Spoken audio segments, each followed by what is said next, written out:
আসসালামু আলাইকুম। ওয়ালাইকুম আসসালাম। কেমন আছেন আপনারা? আলহামদুলিল্লাহ।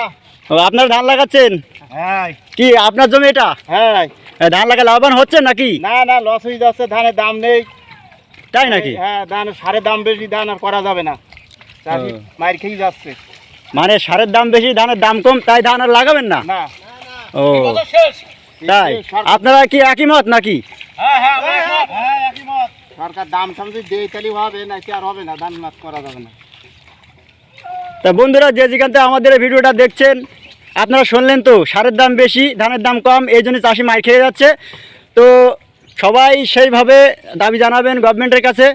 তো আমরা ধান লাগাই আমরা অভাবগ্রস্ত হয়ে যাচ্ছি। তো সবাই তাহলে ভালো থাকেন, সুস্থ থাকেন, এই কামনায় আজকের মতো বিদায় নিচ্ছি। সবাইকে ধন্যবাদ।